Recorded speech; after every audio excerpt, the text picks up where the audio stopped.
Don't do it to me. Do it to yourself. All right. I'm just telling you, Max. You cool. You cool. You cool.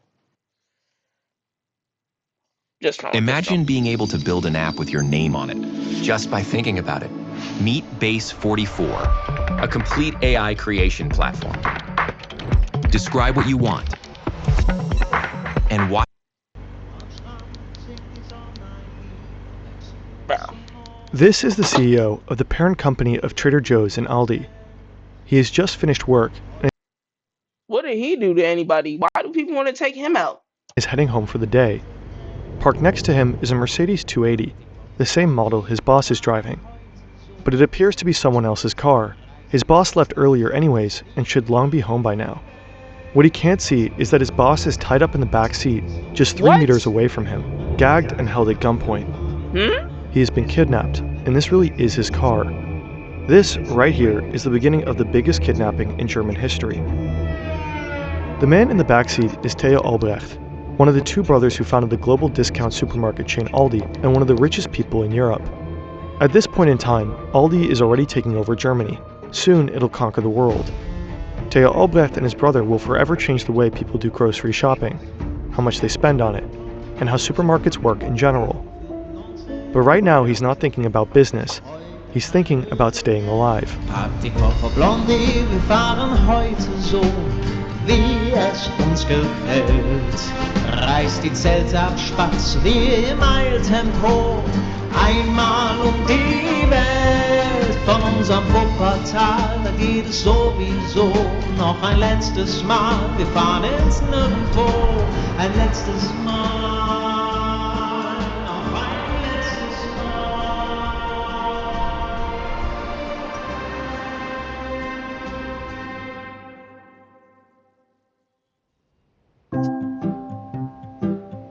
This is Theo, and this is his brother Karl. They're the Albrecht brothers. Their parents own a small grocery shop in the West German city of Essen. It's small and simple. The brothers grow up helping out where they can, but it's a tough time for selling groceries, or anything really. There was the hyperinflation in 1923, the Great Depression of 1929, Germany bombed to rubble in 1945, and the currency reform of 1948. Most Germans are broke and hungry. Theo is in his mid-20s when he and Karl take over the family shop. They know they have to be smart to make it through these difficult times. In this bare-bones store, the two will develop a set of principles that will Yo, chat. At one time, revolutionize the concept of supermarkets as what is this guy's name? Fern? He took over TikTok. Do y'all remember those TikTok edits where it'd be like where they had that audio and like it would just be like this video but in like 30 seconds, like 15 seconds? I might be yapping, but yeah, this guy was like running TikTok back in the spring of 2025. as we know it.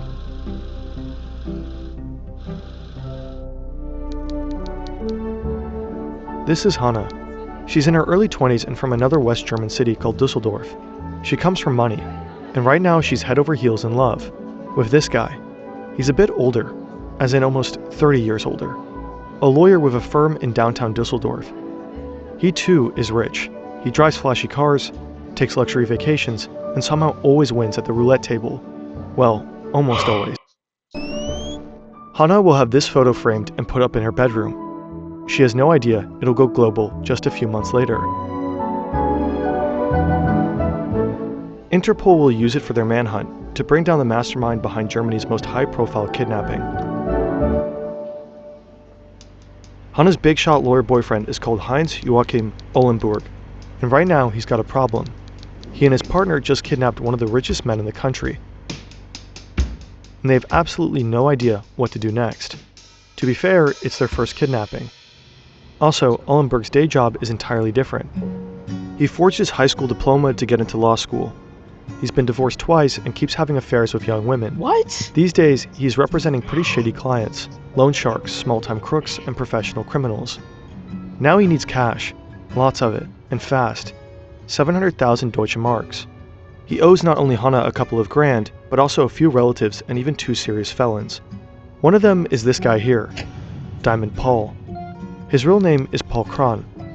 He's a trained car mechanic by day and a safecracker by night.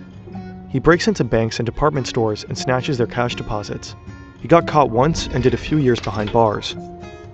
He swore he was done with that life when he got out, but he still has that one dream.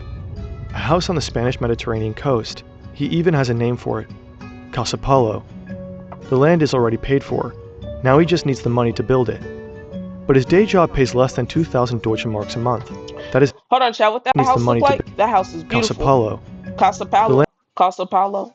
Casa Paulo. Casa Paulo. land is Casa- already paid for. He even has a name, but he still has that one dream. A house on the Spanish Mediterranean coast. He even has a name for it. Casa Paulo. Casa Paulo. The land is already Casa paid for. Paulo. Now he just needs the money to build it. But his That's a day job beautiful pays less than house. 2,000 Deutsche Marks a month. That is not going to cut it. Hey, The kidnapping was his idea. I'm gonna tell y'all something. If it doesn't cut it in that economy, I don't know what to tell you. In this economy, $2,000 a month. I'm gonna be honest, that ain't happening. That ain't happening. That ain't happening. One last job, and they go off-grid forever.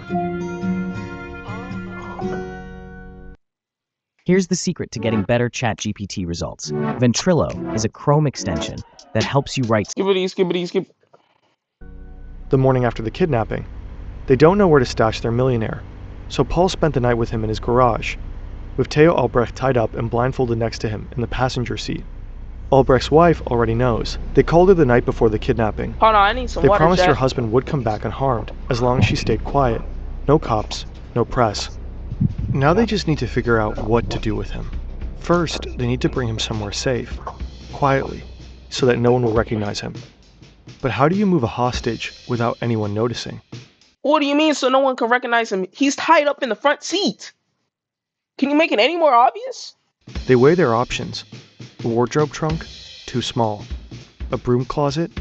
6 weeks delivery time. Roll him up in a carpet? That could work. This is not the Allenberg 1920s. heads out to get one, 2x3 meters. This is not a Kron stays in 1926 the car car. with Albrecht. They agree to meet at a quiet road where they can safely transfer Albrecht into a Volkswagen van. The plan is to make him sit on the rolled out rug and wrap him up like a burrito. It all starts with this: butter. Post-war Germany is a country in ruins. Food is scarce. Butter is a luxury. So the Albrecht brothers do something unusual. They sell their butter at cost, without markups and profits, sometimes even at loss. But word spreads quickly. There's no cheaper butter in town than at the Albrecht shop. Butter becomes their draw, or what's often called a loss leader. Other Albrecht loss leaders are bread, margarine, milk, flour, potatoes, pasta, soap, and toilet paper. They're everyday essentials at unbeatable prices, and once customers come in for those, they are likely to also spend money on other products. The plan works out. Before long, the Albrechts open one grocery store after another. Within just a few years, they're running 30 supermarkets across the greater area. Okay. While scaling, Aldi Making keeps that it money. old school. A lot of paper, a lot of folders, tightly managed departments. If only they could have run on Odoo, the all-in-one management platform, instead of shapes and gradient filters. But it's located on a busy street right in the city center, just off the central station. Getting Albrecht out of the car and into the building would mean walking him across the sidewalk, blindfolded, so he doesn't see where he's taken and by whom. He could shout, people could notice and get suspicious. The second idea is Ullenberg's grown-up daughter. She lives only a few blocks away. They could hide him there and have her move into the lawyer's office for a while. But that's probably a tough sell. Her father has never visited her apartment, not even once, and now he would just show up with a kidnapped millionaire. So, back to the first idea.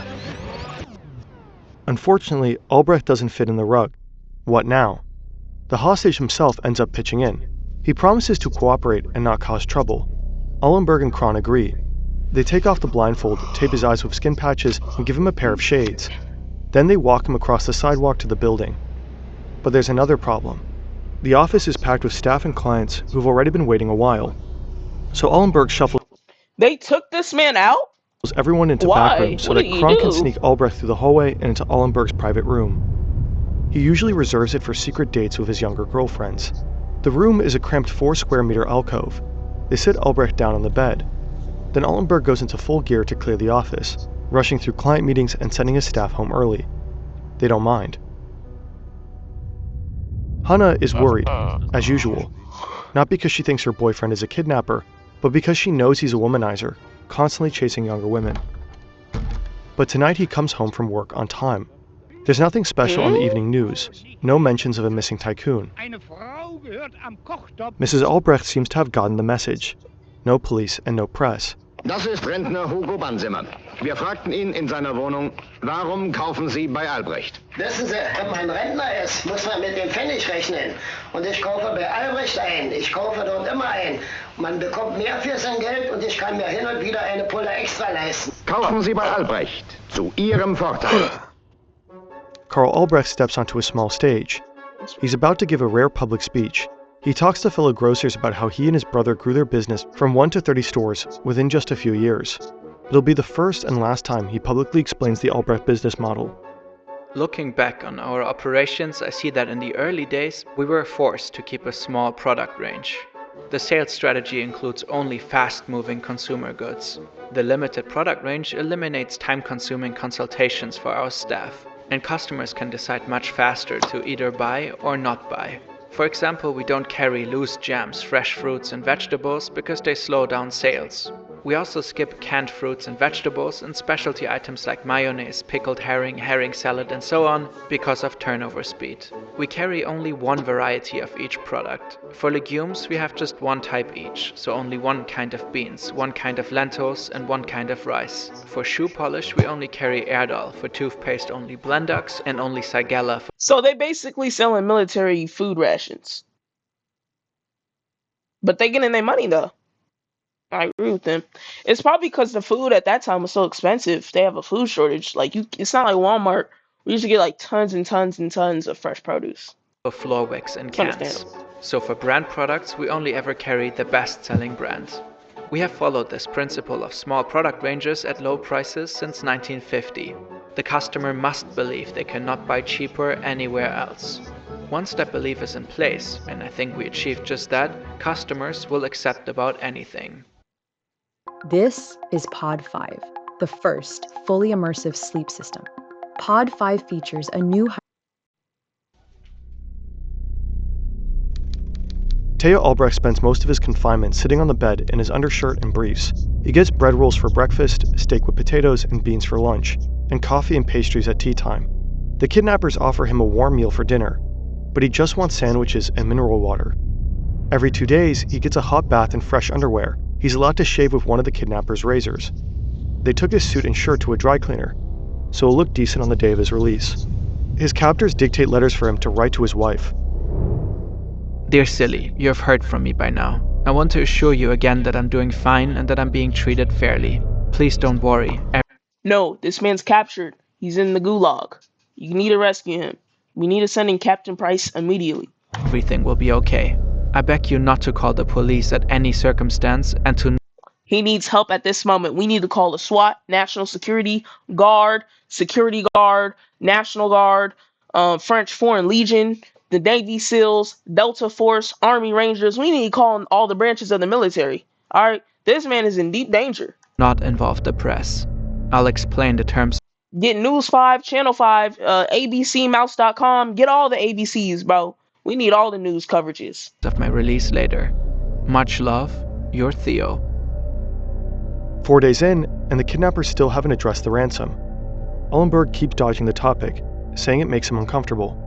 And just like that, another day goes by in captivity. Albrecht will later testify in court that during those days, he lived in constant fear for his life. Day 5, Saturday. Albrecht decides to take matters into his own hands. He proposes a ransom. By this time, Aldi is estimated to be generating 2 billion Deutsche Marks in yearly revenue. But the price tag he puts on his own life is considerably smaller, 100,000 Deutsche Marks. It's a ridiculous offer, a joke. Then again, it's very on brand. Theo Albrecht is famously stingy. Daily business at the Albrecht stores is governed by a set of strict principles. 1. No heating. Employees are expected to dress warmly. 2. Lights off unless absolutely necessary. Theo Albrecht personally ensures compliance during frequent surprise rounds. 3. Zero waste. Every sheet of paper is used front and back. Plastic sleeves get reused. Paper clips and envelopes are meticulously saved. You can't even drop a piece of food. Imagine eating a sandwich around it and like you just like skip over a couple vegetables. That man will probably cuss you out. Each piece of paper gotta be used front to back. Hey, he kind of cooking though because around them times you couldn't be making money like that. There were no job opportunities. He kind of cooking though. He getting his money. 4. No frills. No decoration, no pretty product displays, no fancy signage. Just fluorescent lighting and cardboard boxes stacked on plain shelves. 5. Speed, or what some may call German. No chit-chat, no customer consultation, no service counters. Just rapid checkouts. Time is money. Even the Is that true, chat? Because I've been like, I go on TikTok and I'm not trying to be disrespectful and I go on YouTube and stuff. And it seems like, in Germany, they're not really too big on like small talk and, customer service. Like, hey, Joe, how you doing, man? How's the family, man? Like, the dog's doing great. Like, I heard they're not really too big on that. Excuse me, over in Germany. Is that true? Because dang, you can't even talk about yourself. bathrooms are optimized. Theo Albrecht has all electronic hand dryers replaced because they take 4 seconds too long to shut off. Refrigeration is too expensive as well. The butter that fueled Aldi's meteoric rise is sold at room temperature. At night, it's stored in the cool basement. All of this serves one goal and one goal only: rock bottom prices, affordable for anyone. Warum kann man bei Albrecht so preisgünstig einkaufen? Weil die Chat, he's actually cooking. He was actually cooking. So the key to basically being successful in business is to learn how to leverage. So in your field, it's good to learn how to leverage, whatever you need to do or need to leverage to be successful. It's pretty interesting. Einrichtung nur ein Bruchteil des Üblichen kostet. Kein überflüssiger Luxus, aber zweckmäßig und sauber für moderne Menschen. Albrecht-Preise sind nicht durch hohe Einrichtungskosten belastet. Überzeugen Sie sich. Kaufen Sie im Aldi-Markt.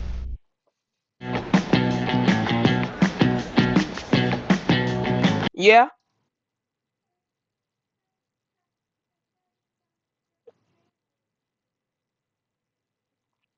You want to do it tomorrow?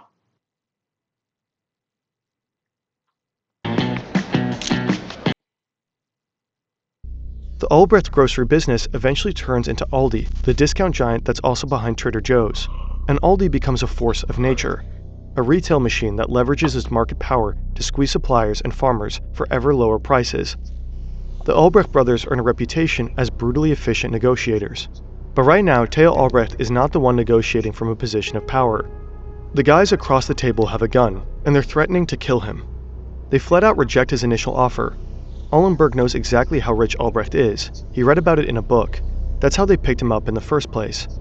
Ullenberg tells Albrecht they need to consult with their partners. First, Kron heads into the next room for a call, then Ullenberg. The calls are fake. There's no one on the other end. They're bluffing to push the ransom. Ullenberg tells Albrecht he and his partners have agreed on a number. He says there are 7 people involved and that $1 million each would be fair. That makes $7 million. At this Freak no. point, it's the largest sum ever demanded in a kidnapping in Europe. Ullenberg tells Albrecht not to worry. He can probably tax deduct the money as a I'm calling Interpol. business expense. Albrecht agrees. It's not like he really has a choice. By now, the kidnappers have worked out a plan for the ransom drop. On Tuesday at exactly 4 p.m., they'll call the Albrecht residence. Waiting on the other end will be the 4 people involved in the handover: Albrecht's wife, Silly, the family lawyer, the company's managing director, and one of his sons. They'll be given a first location, Meisenberg Street in Essen. There will be 2 stones with a note hidden underneath.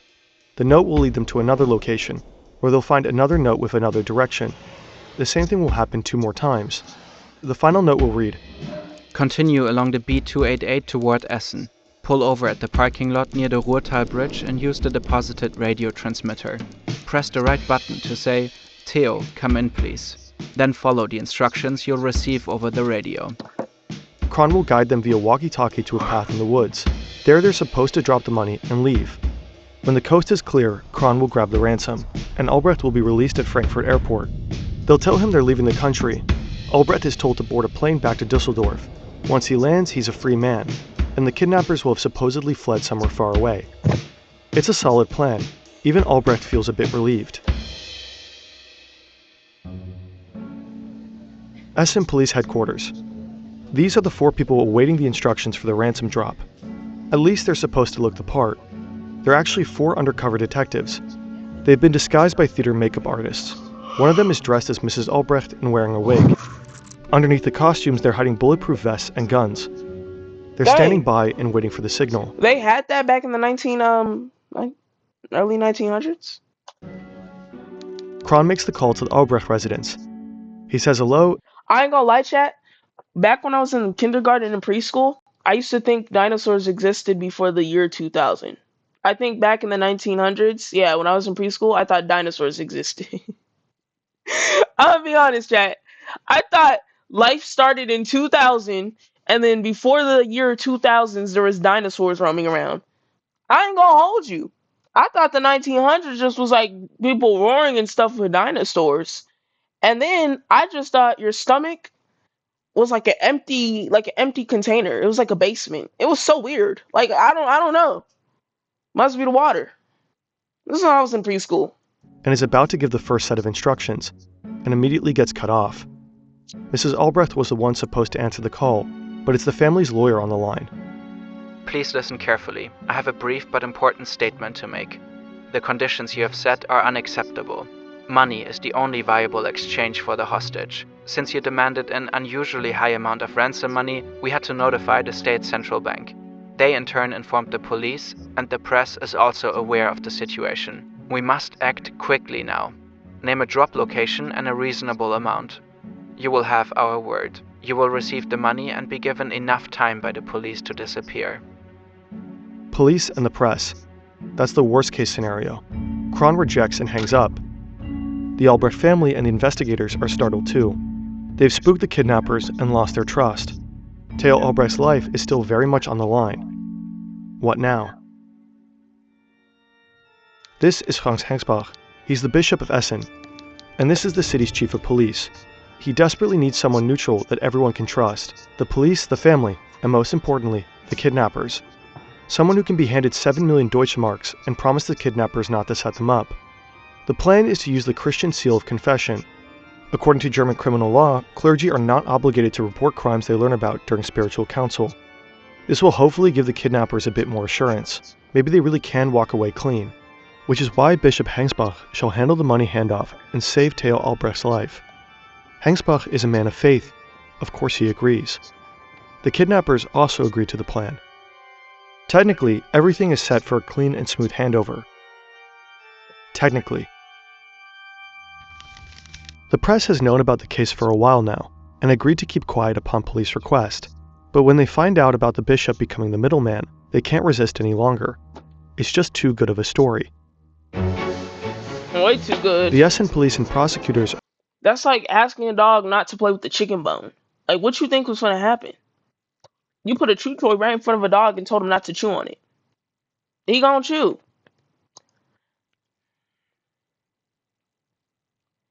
He gonna... I don't know why I came in this club with you, girl. Are forced to call a press conference. The room is packed. Unser Verhältnis zur Familie ist, möchte ich sagen, aufgrund der merkwürdigen, teilweise sensationell aufgemachten Presseveröffentlichung etwas gestört. Die Familie ist naturgemäß sehr bedrückt. Now it's not just the police anymore. The entire world knows what's happening. The bishop has been compromised. The kidnappers call off the meeting. It's too risky. The Albrecht family is desperate. They've lost all contact with the kidnappers. Will they harm Theo? Their last hope for communication is to include a message in a popular show on German national TV. Hannah is doing okay, but she's worried about her boyfriend. He hasn't been sleeping well and says work has been stressful lately. At least they can unwind in front of the TV. Guten Abend, meine Damen und Herren. Vor 11 Tagen, am 29. November, haben bisher unbekannte Täter in der Nähe von Essen den Großkaufmann Theo Albrecht entführt. Sie verlangen ein Lösegeld von 7 Millionen Mark und einen Vorsprung von 24 Stunden. I ain't gonna lie, chat. This man took off and ran with the money. Ain't no way. Ain't no way. He ran off with the money. He's like, $7 million? Oh, yeah. I'm just gonna I gotta go to town real quick, young man. I'll be back though. I'm gonna call you back. Tell your mom I said what's up. All right, I'll be right back. I'm gonna go out of town now. You won't see that man for another 10 years. Hey, take care, young blood. Y'all know what I'm talking about. Hey, take care, young blood. And give your mom, tell her I said hi. Da die Verbindung mit den Tätern in den letzten Stunden zusehends schlechter geworden ist, hat uns die Familie Albrecht gebeten, den Tätern, die diese Sendung heute Abend sicher sehen werden, folgende Nachricht zu übermitteln. Bitte bleiben Sie weiterhin mit dem Vermittler in Verbindung. Dieser wird niemanden über den Übergabeort und Zeit unterrichten. Nach Rückgabe des Entführten soll Theo Albrecht 24 Stunden bei dem Vermittler verbleiben. Dadurch sind Verfolgungsmaßnahmen für diese 24 Stunden ausgeschlossen. Bitte handeln Sie bald. Business in Germany keeps booming, and Karl Albrecht sets his sights on expansion. In 1967, his branch of the business called Aldi Süd takes its first steps abroad, buying up Austrian supermarket chain Hofer with 30 shops. His brother Theo follows suit 6 years later, opening the first Aldi Nord store in the Dutch city of Rotterdam. Soon they expand to Belgium and France, conquering Europe one country at a time. Dang! But right now, Karl Albrecht has to take a very different kind of call. He's on the phone with one of the men who has kidnapped his brother, and the guy is furious. The ransom drop-off has to happen, now, clean and fast. They settle on a new time and place. The kidnappers agree to let Bishop Hengsbach deliver the money after all. Albrecht is to stay with him for 24 hours after the exchange. No police. Any interference could be fatal. Karl Albrecht agrees. Back at the office, Kron returns with the good news. The deal is back on. But Ullenberg has other concerns. He knows the police are recording their calls. He's been obsessing over security and telling his accomplice countless times to take precautions. So just to be sure, he asks Kron if he really changed his voice. Kron shrugs, awkwardly. Yeah, kind of. Day 17 of the abduction. Tonight's the night. The handover is finally supposed to happen. Theo Albrecht in exchange for 7 million Deutsche Marks. A lonely dirt road just off the highway. There's an overpass and 2 exit roads close by. Perfect escape conditions. The kidnappers arrive. Albrecht is wearing skin patches over his eyelids, sunglasses, and an old hat from Ullenberg. They had a glass of sparkling wine to mark the occasion. Ullenberg even gave Albrecht 2 parting gifts. The 3 step out and wait for over an hour. Is this a setup after all? Finally, a Volkswagen rolls up with Essen plates. The 2 men step out in clerical coats. One of them is unmistakably Bishop Hengsbach. The family fears a double cross. What if this is not the real Theo? What if the kidnappers pass off a decoy and run off with the money? So the bishop has to test him, with 3 questions dictated by Theo's wife. What kind of wood is Albrecht's new bedroom wardrobe made of? Albrecht hesitates. That damn wardrobe. What was the name of that wood again? He gives his answer, but the bishop shakes his head. Wrong. The second question is about an acquaintance they made during vacation. He gets that one right, and the third one too.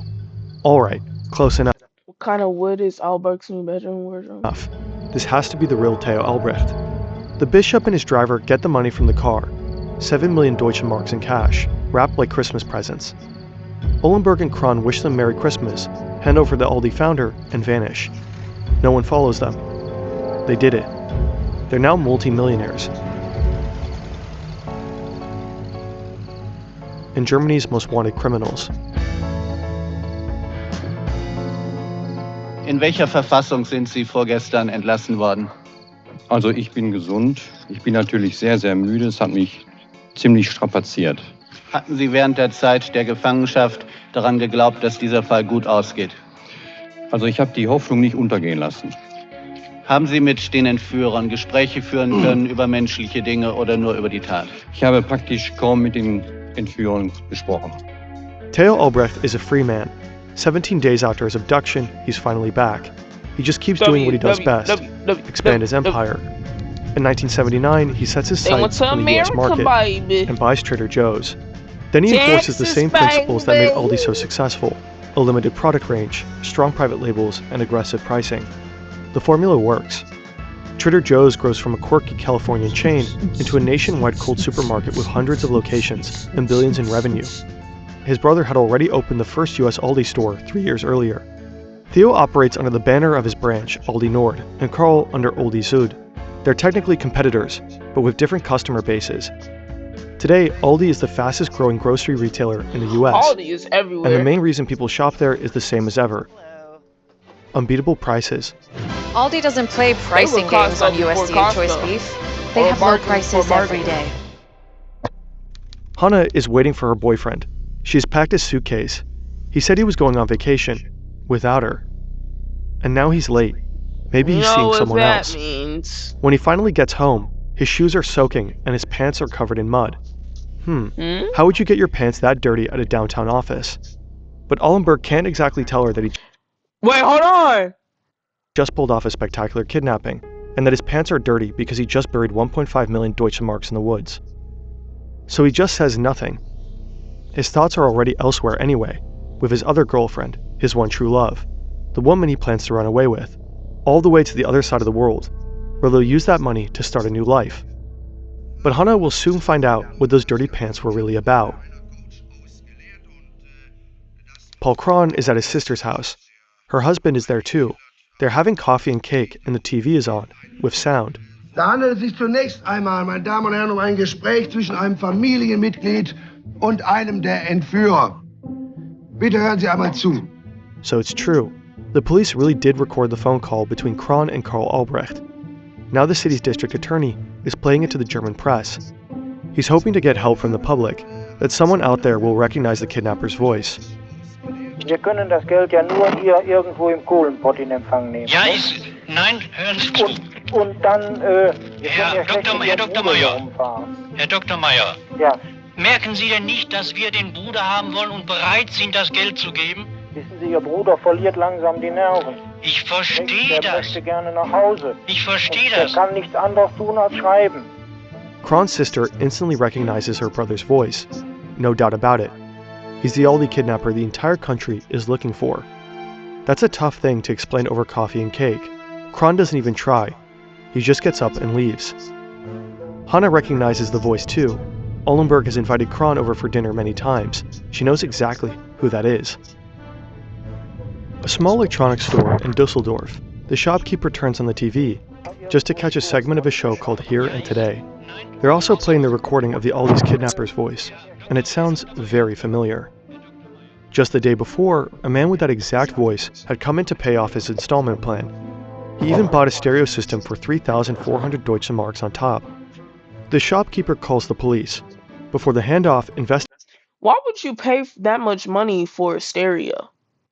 If you know, I don't know if they knew at the time, but if you steal money like that, you don't just go and buy a Lamborghini. No, you got to keep it low key. I know, don't go do that.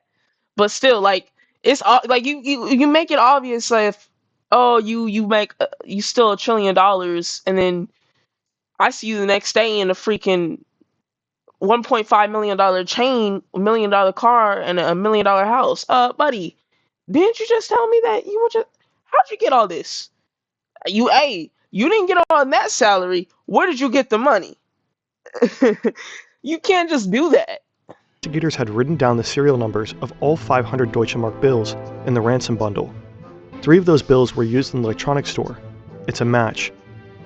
Paul Kron is arrested 2 days later, but the second kidnapper is still a mystery, and still at large. They haven't found him? Peter Spohr is a young police trainee working toward his detective badge. Right now, he's doing an internship with the Essen Criminal Police. This is his mentor, Chief Inspector Friedhelm Meise.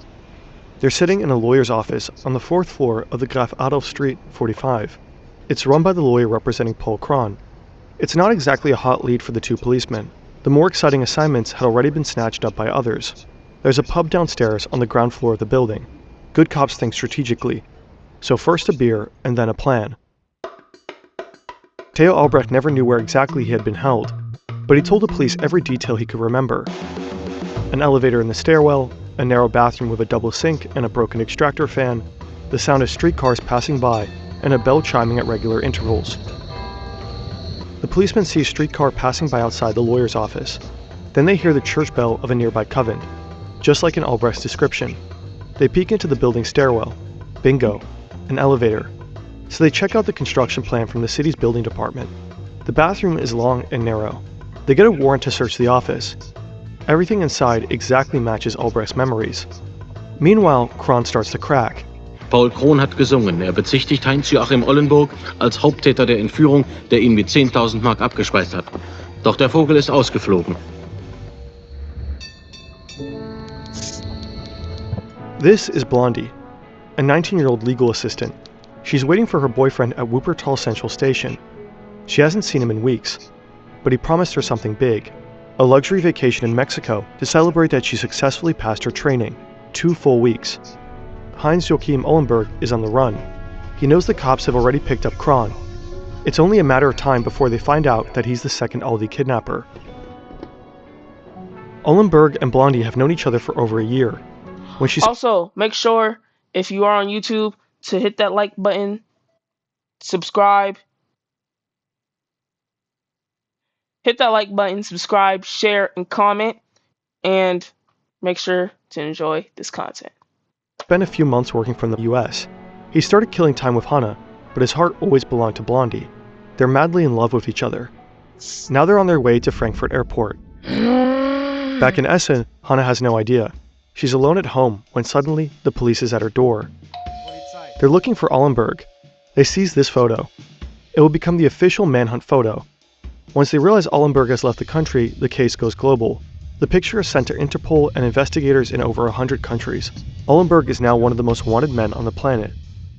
And Hannah finally learns the truth, that her charming lover owes her over 300,000 marks, that he kidnapped the founder of Aldi, locked him up in his office, and then came home to her every night as if nothing happened. Dang. All while secretly planning his escape, with a girl from Wuppertal he's been sleeping with all this time. Shortly after, Hannah walks into a police station and hands them her boyfriend's dirty pants. Maybe there's something on them that will help them bring him down. A luxury hotel in Mexico City. Don't have 2 lovers at the same Ollenburg time. and Blondie have spent a quiet first night together. Now he's supposed to plan their next days. But deep down, he's thinking about something else. He could tell Blondie everything, the whole story. They could run. First to Cuba, talking. a country that surely doesn't extradite to Germany, and then disappear to some remote Pacific island. But would Blondie really leave everything behind for him? Her whole life. Her family. It's 12 a.m. now, and Blondie is waiting for her boyfriend in the hotel lobby. She's coming off a travel group meeting. He said he'd freshen up for lunch and meet her downstairs, but he doesn't show up. Turns out her boyfriend has just been arrested by agents of the Mexican Federal Police. Paul Kron has thrown him under the bus. Blondie is stunned, unable to process what's happening, but all signs point to a shocking truth. Her boyfriend is the mastermind behind the spectacular kidnapping of Theo Albrecht, the crime that's been dominating headlines in Germany for weeks. So much for a vacation. They're on the flight back to Europe when she confesses her love. She'll wait for him even if he ends up going to jail. Erst am 1. Januar 1972 kehrt aus Mexiko abgeschoben, mehr oder weniger freiwillig zurück, mit seiner Begleiterin aus Wuppertal. Ollenburg hat heute Mittag ein Geständnis abgelegt. Was fehlt, sind die 7 Millionen Mark Lösegeld. Heinz-Joachim Ollenburg is sentenced to 8.5 years in prison.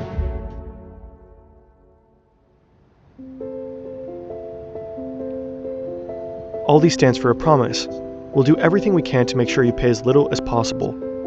For millions of people living from paycheck to paycheck around the globe, that promise is a lifeline. At Aldi, they're able to afford things they otherwise couldn't. But that promise comes at a cost. Workers operate under enormous pressure because in Aldi stores, every second counts. According to one report, cashiers are expected to scan 55 items per minute. Customers A lot of people may say that's labor, but you gotta understand, if you want lower prices, it's not greed if you gotta do certain things to get around to do that. Like, there's a reason why he was so, let's say, frugal with, oh, we do pieces of paper, because that stuff is expensive. Having to pay for office supplies, and you gotta pay for the supply chain for your business, and then you gotta pay for the bills and the lights and the electricity and the tax and the property tax and the, taxes you have to pay to your country. It's a lot of money that has to be paid. I always hear everybody always say these companies are greedy. They're greedy. They're greedy. These companies are made to make money. That's their job, is to make money. If you want lower prices, they have to do certain things. They can't just make the prices lower and then operate as normal. They're going to lose money and you go bankrupt and you lose your company. Take In-N-Out, for example. In-N-Out, amazing food chain, known for the low prices and high quality food.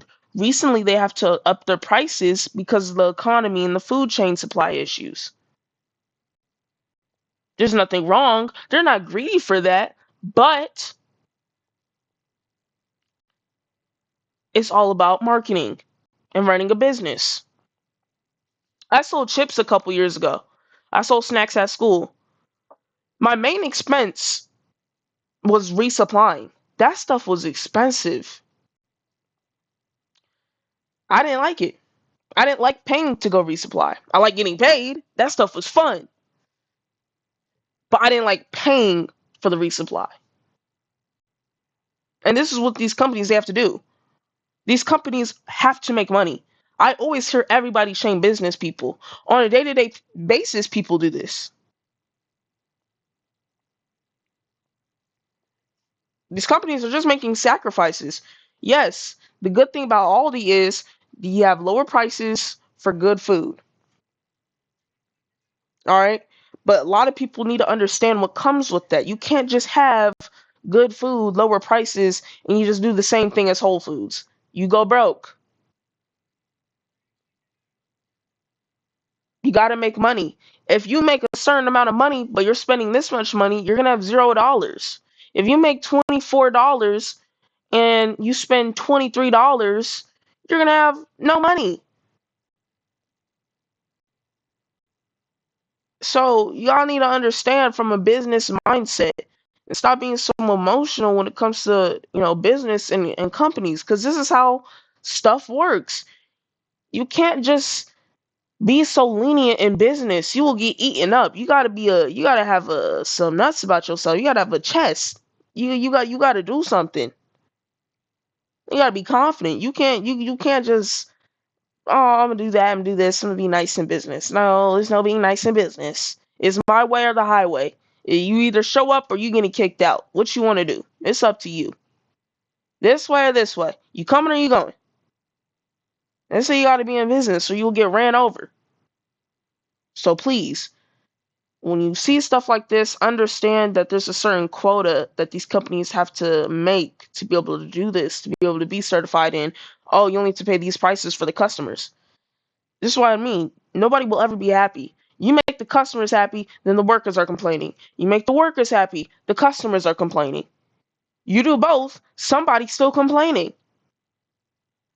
Nobody will ever be happy. Like, in the sense of, oh, this is cool, this is cool. Like, somebody always going to be saying something. So, hey, they make their money. What about you? Barely keep up with bagging. Low prices means high pressure, not just for staff, but also for manufacturers, suppliers, and farmers. If you want to work with Aldi, you have to deliver. Aldi and other discounters wield staggering market power. They can just raise food prices without passing profits down the supply chain to producers and farmers. Farming businesses... Oh, they're trying to make money. You're opening up other stores across different countries, different states. You gotta make money. And you got what? Thousands of employees too? This stuff ain't cheap. You got thousands of employees. You gotta pay taxes, bills, utilities, clean water.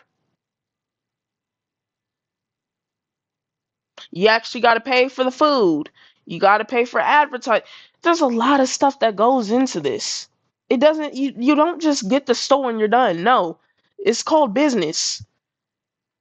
You gotta learn. You gotta be aggressive in business. There's none of this soft baby stuff. This is how people they have these false expectations when they enter in business, as in everybody's nice and there's no sharks and you'll just get all the money you want.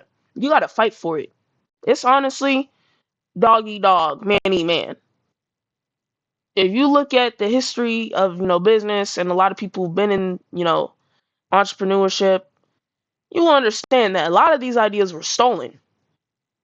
They were just taken because the original person didn't want to take that risk. Didn't want to go for it. The other person said, bet, you want to go for it? I will. Thank you. Made my money.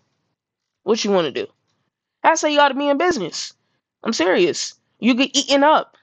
You know what sharks are? Loan sharks? All that stuff. You get eaten up.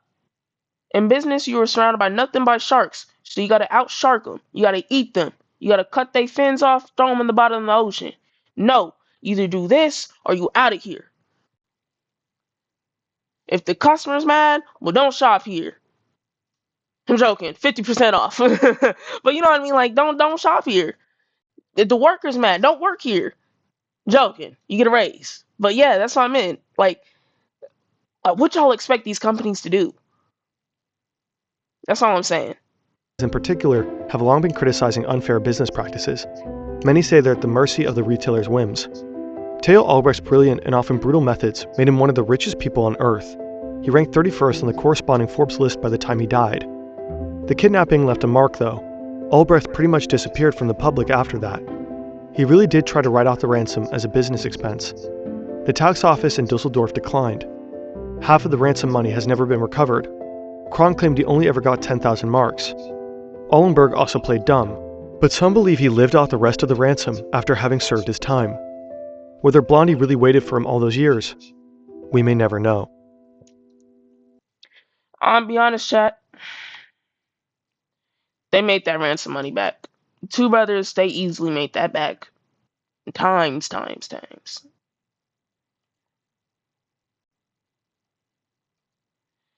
But yeah, that's the